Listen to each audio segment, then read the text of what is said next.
Well, hello everybody. It is 2 o'clock Mountain Time, and that means one thing and one thing only. It is time to make stories matter. With me, I am Matthew Taylor. So lovely to see you here, and 'tis the season of love. I say season, tis the month of love, or it was February. It's not quite February now, but it's as close as we're going to get. And so we have been doing a little trilogy of three love stories, and part one was about attraction. Part two was building um, an emotional relationship, and then part three is staying power. And so that's what we're going to dig into a little bit today, and it'll be quick and cheerful.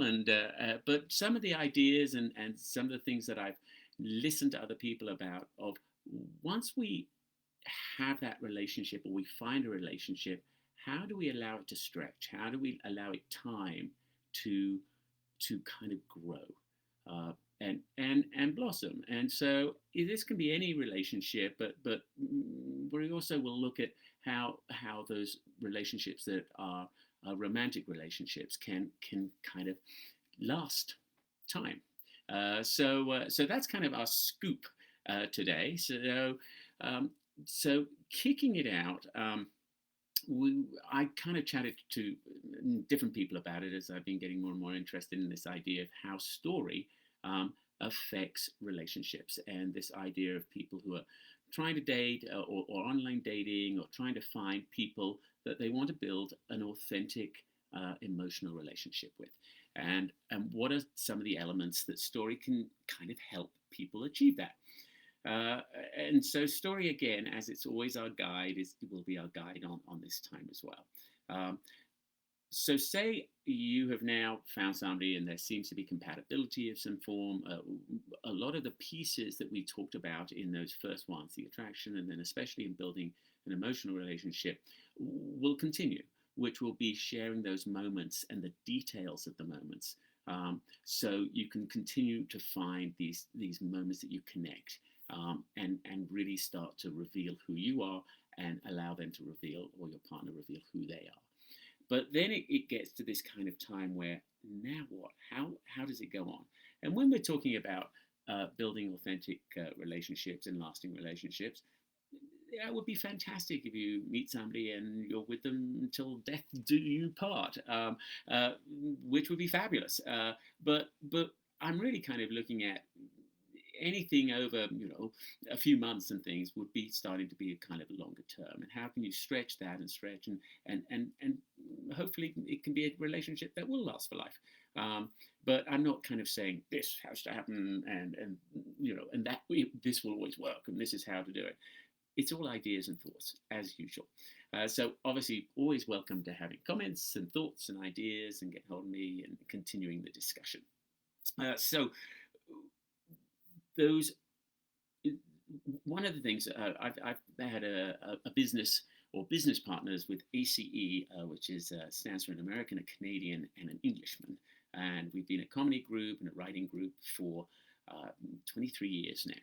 And so when we talk of relationships, a lot of the same things will happen, whether it's in business or whether it's, personal relationships.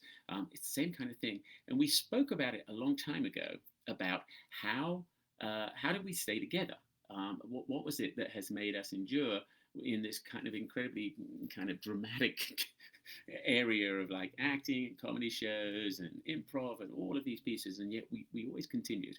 And we came up with, well, there were 4 T's, of which I would say 3 of the T's are very much relatable to an emotional or romantic relationship. And these were the first one that came up was trust. And I know many people, and especially on relationships and different pieces, have had their trust broken, or they have not been trustworthy, or however. But trust is a foundational piece for us as human beings, and especially when it comes to relationships, and especially when it comes to long term. Once the trust has to be earned, and you can never demand it or just expect it. You have to earn trust from your partner, and if you breach it for any reason, um, then it takes a long time to be able to rebuild that trust and bring it back. And there's always question whether it'll ever be back to where it was when you were both completely trustworthy of each other. But trust, I think, is an absolute foundational piece.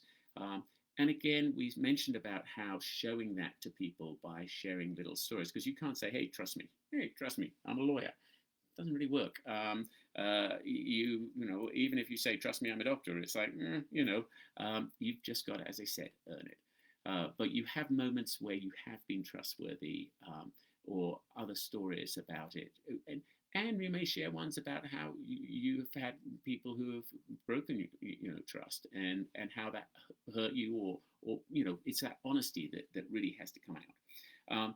But foundationally, massive. So trust was one.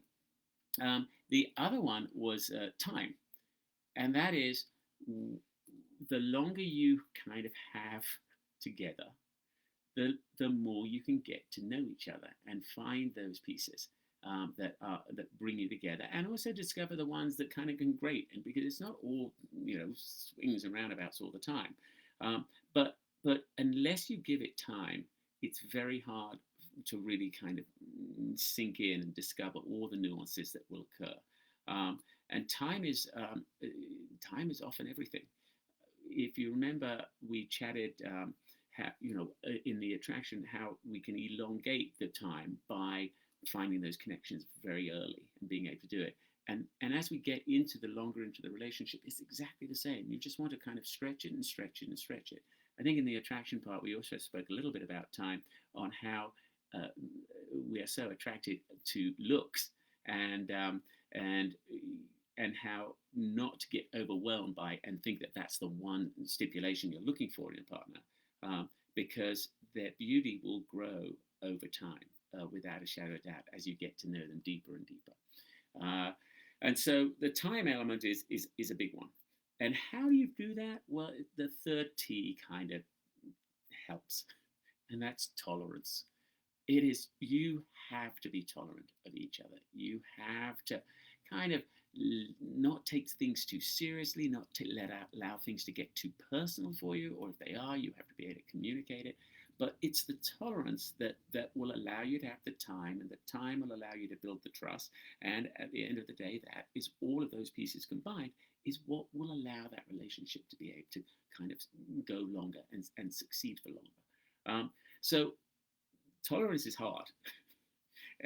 But you have to kind of think about it. It's one of those things that if you both go in knowing those things, or even just talking about those things, you have a much better chance.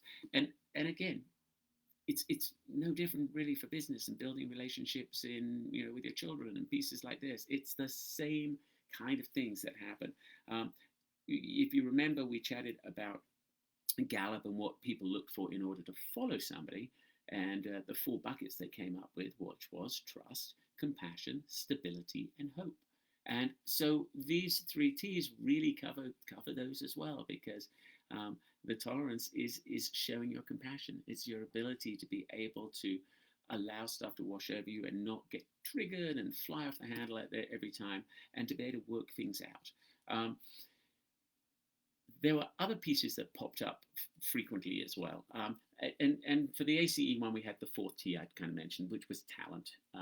And so that is handy, but it's low down the road now that we are a performing group, and so that's why we were thinking in there.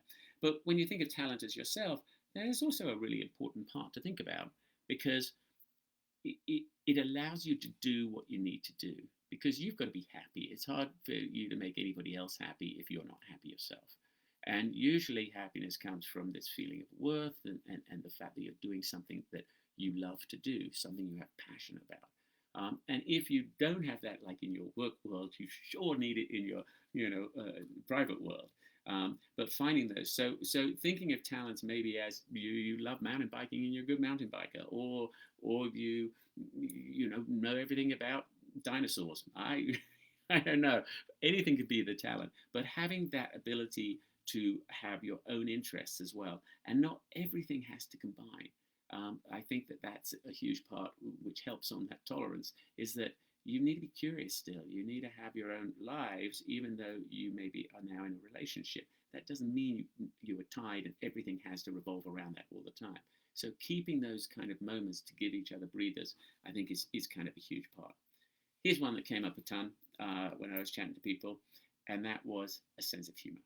And I think that falls into that tolerance kind of category. Not everybody is jokey, funny, and we're not really talking about jokes or the rest of it, although the laughter is so healthy and wonderful. But it is that sense of humor that will allow you to take things a little less seriously. And if you can do that, it can really diffuse things. So I of course, have been in comedy world for years and years and all the rest. But laughter is the thing that sometimes is such a beautiful relief that I absolutely love. A few of the other pieces that came up were boundaries and having, boundaries, but they're weird. People think of boundaries as of a fence. It's like you can't go across this. It's a rule. It's there. But really, it's a case of just having an understanding of what's okay, what's not okay, and they vary for people. But having open conversations about them earlier than later is huge. The last couple of bits that came up was listening. And oh my gosh, we're awful at listening as human beings. We just are. It's to act truly listen, to like sit and allow another person to speak and have all those things triggering in your mind, that all those connections that we talk about that come from our long-term memory, but to be able to put them to bay and go, I'm just going to listen, and not preconceive what your response is while you're actually listening. It is so difficult, and to be able to project back to the other person and allow them to really know you're listening, and be able to, maybe if you do ask questions, that they're related to what they've said, so they know that they've been heard. Because we as humans thirst to be heard. And hopefully that obviously needs to be two-way. But sometimes just to be able to give somebody time to be heard. I did hear great advice from somebody once, which I kind of like. I'm not saying that I do it, but I certainly am aware of it, which was when somebody comes and starts kind of laying out, oh my God, my day was awful, this happened, blah, blah, blah, to actually say to them at some point, do you need me to just listen, or are you asking for advice?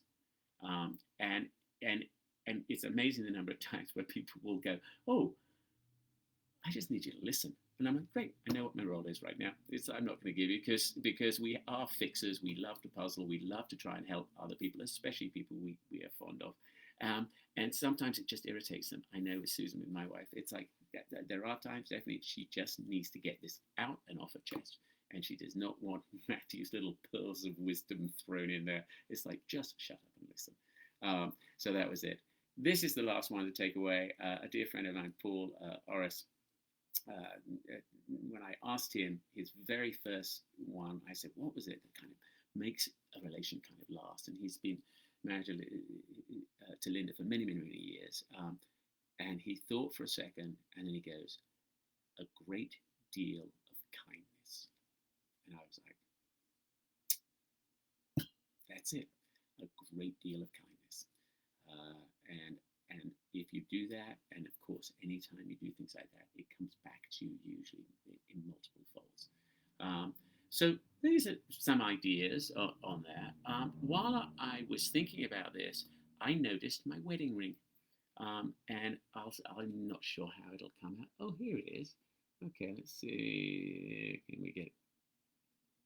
Hang on, gotta get it right. There it is. Okay, so it's not really working great, but that's it. So this gold piece on the silver piece, that actually is the Empire State Building. And so I got married, or I got engaged and proposed to Susan on the Empire State Building. Much more by accident than it was meant to be. And it's actually one of the stories in the book right here, Goat Lips, Tales of a Lapsed Englishman. It's called Popping the Question, where we were meant to be doing something completely different and ended up going up the Empire State Building. And it was the weekend I was planning to propose. So I was like, hey, here's the spot. Sleepless in Seattle, or Night to Remember, or all the rest of the ones where people are proposing on it. And so we had the Empire State Building put on our rings, and I was just looking at it, and it is completely worn smooth. And I was like, yeah, I think that is such a fun testament of what a relationship over time is it's not all easy, and there are usually rough edges. But if you spend the time, you start smoothing out those rough edges to a degree, and things become kind of worn and a little smoother, and the ride is easier. And that can happen very quickly in those early stages, and then just extend over time. And and so it's kind of a fun reminder to me that yeah, it'll be tough. You have to scrape off those edges sometimes. It's not always easy, but boy, at the end of the day, it is a beautiful thing to be in a truly authentic emotional relationship, and especially on the romantic side. Thoughts and ideas. So all of these are anchored, I said, in story, and so if people have ideas, thoughts, please join and comment. There are places to get hold of me. My website, MatthewTaylor.com. I have a YouTube channel where these will actually all sit as well, so you can kind of capture them or pop back to them, which is Matthew Taylor Stories. And so I'd love for you to go there and subscribe, which would be a lovely thing to do. That would help out. We also have a little chat group, which is Powerfully Fun Storytelling, which is a Facebook group. If you want to plonk on there or shoot a comment every now and then, that will be it. But please do reach out, and you can get hold of me also just at matthewtaylor.com. So with that said, we'll be back next week. I will not be, because I will be in a yurt in Idaho, in the Tetons, and it has no electricity, and who knows, I don't think it has any lights, I don't think, but we'll be skiing there. It'll be tough to do a Facebook Live, but so it'll be a 1 week gap, then I'll be back with another one there, and we'll dive into our next explorations about story and how it affects us in everyday life, and how to make stories matter. Thank you so much. I'm Matthew, and you have a fantastic rest of your week or day or however it is, and we will see you very shortly for another Make Stories Matter with Matthew Taylor. Take care.